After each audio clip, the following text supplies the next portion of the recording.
Okay, we've been discussing film in the 1930s and how work them film categories as we know them today have not yet been established. We said that by today's standards, many of the films of the 20s and 30s would be considered hybrids. That is, a mixture of styles that don't exactly fit into any today's category.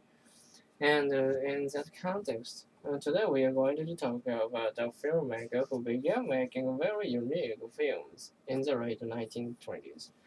He was French and his name was Jean Panoré. Jean Panoré was born in 1902. He made his first film in 1928. Now, in a way, Panoré film conformed to normal 20s and 30s. That is, they don't fit very neatly into the categories we use to classify films today. That said, even by the standards of the 20s and 30s, Panel's films were unique, hybrid style. Special way of fusing, or some people might say confusing, science and fiction. Here the film begins with the facts, but then they become more and more fictional. They gradually add more and more fictional elements. In fact, Panway was known for saying that science is fiction. Panway was a pioneer in underwater filmmaking, and a lot of his short films focused on the aquatic animal world. He liked to show small underwater creatures displaying what seemed like familiar human characteristics. What we think of as unique to humans. He might take a clip of a mollusk and set it to music, to make it look like a mollusk or dancing, like that sort of thing. But then he suddenly changed the image or narration to remind us how different the animals are, how unlike humans. He confused his audience in the way he portrayed the animal he filmed, mixing up our notion of the categories of human and animals. The films make us a little comfortable times because we are uncertain about what we are seeing.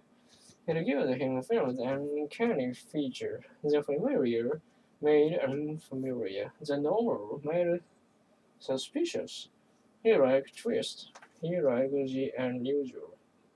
In fact, one of his favorite she-horse because with she-horses, it's the male that carries the eggs, and he thought it was great. His first and most celebrated underwater film is about the she-horse. Susan, you have a question? But underwater filmmaking wasn't unusual, was it? I mean, were there as a main problem in underwater? Well, actually, it was pretty rare at that time. I mean, we are talking about the early 1930s here, but however, the innovator, with underwater photography, Jack Cousteau.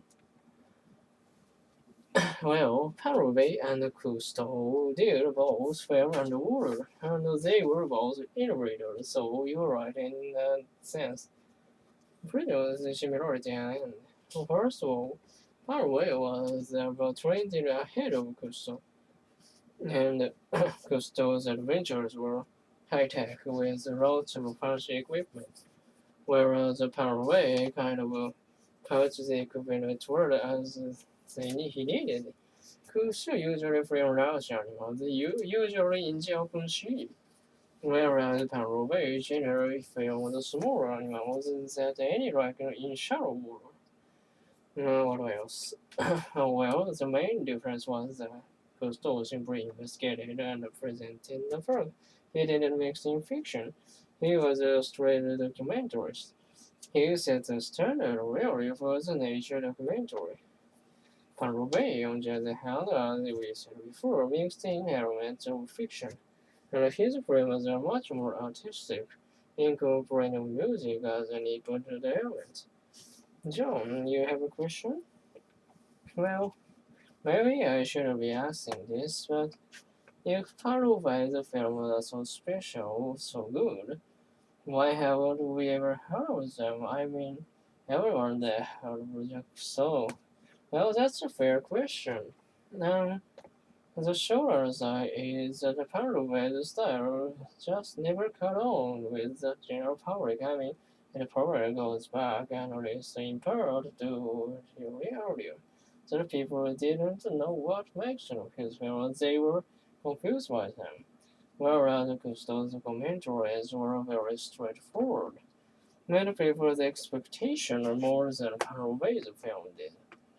But year two, film history and Paraguay is still highly respected in many circles.